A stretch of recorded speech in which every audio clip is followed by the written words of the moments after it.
At ito na ang ating finising. Ayan, ang ating big puto. Anto namin yan?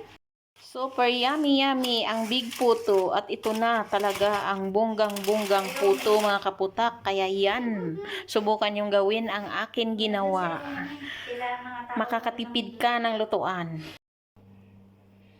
Hello mga kaputak, for today's video ay kailangan natin gagawin ito. Try lang. Nagmimiyaw-miyaw na ang aking alaga dyan. Didma-didma lang muna si mama, ha? Nilagdag natin ang pampaalsa yan para umalasa nga talaga yan. Naabot langit. Lagyan natin ng konting vanilya.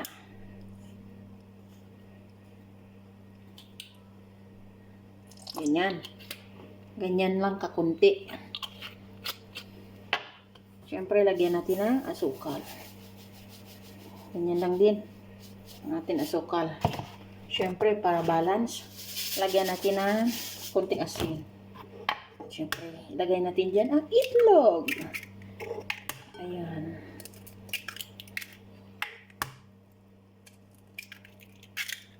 At siyempre, hindi natin pwedeng kalimutan ito.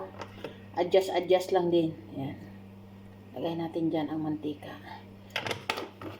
Alam niyo na yung patak noon. Siguro kalahating baso na yun. Siyempre, gaganyanin mo yan. Ayan. Tutunawin mo yan.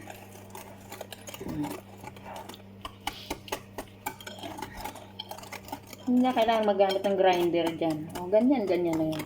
Siyempre, ito ang magsisilbi ng niyog. Ang ating full cream.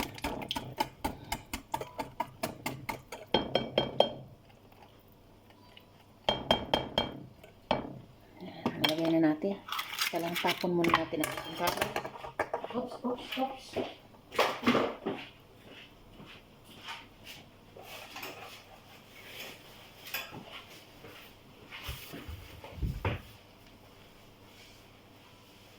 Kaya huwag tayo magkalat yan para hindi kayo pagalitan ng management.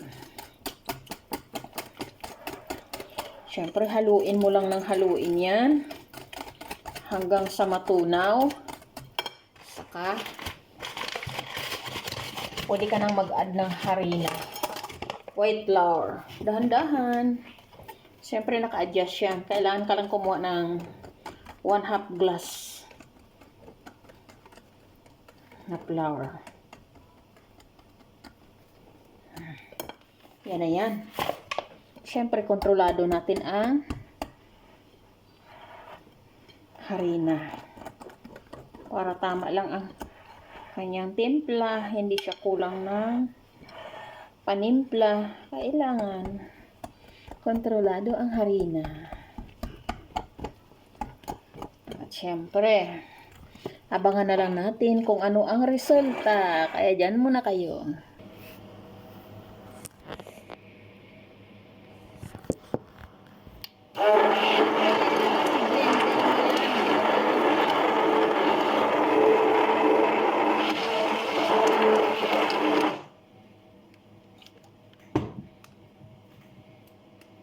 Siyempre, kailangan pasarapin mo. Tikman mo sa pamamagitan ng pagdila. Sarap.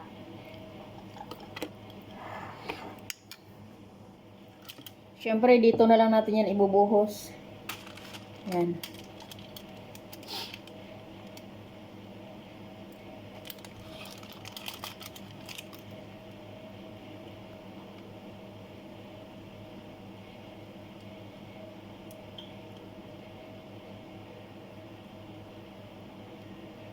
Lagyan mo dapat ang cheese. Oh, dapat din. Lagyan ng cheese. Madami yung cheese eh. Mahal mong pirasong cheese.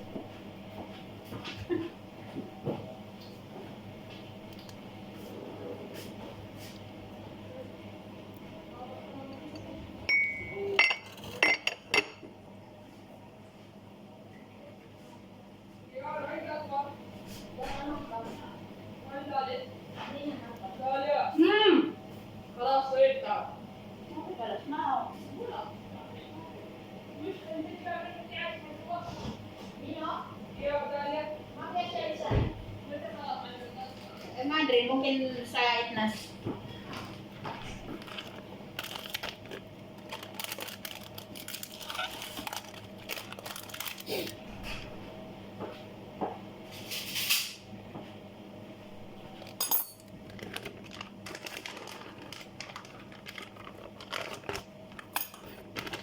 Siyempre, ibauna lang natin ang cheese dito dahil wala tayong cheese na slice. Ito ang cheese natin ay grind cheese ito. Para-paraan lang yan. Gusto mo maging masarap, eh, pasarapin mo na. Ganito lang magbaon ng cheese, oh. Yan. Siyempre, tusukin mo yan dyan. Ibabaon mo yan sa loob. Yan.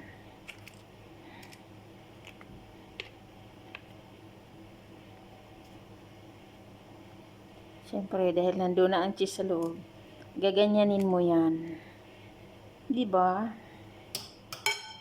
At siyempre, may natitira pa dito sa ating lalagyan. Sayang naman pag hindi natin ubusin ito.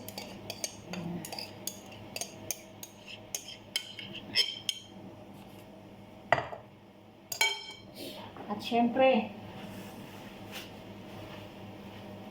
ilalagay ko na ito sa kalderong kumukulo. Ayan o. Ayan o. Ayan. Meron tayong lutuan ng mga puto, mga puta. Kaso lang, okay na ito. Oh, ano? Masinyo. Gagawa tayo ng special puto. Syempre dyan yan. Tatakpan lang natin yan.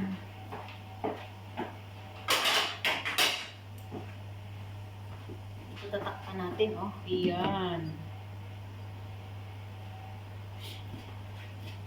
At kunting oras na lang ay babalikan natin yan. Luto na yan.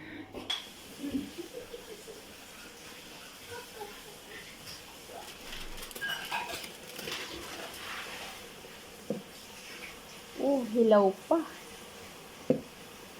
Not yet finished. Siyempre, tatakpan natin yan ulit.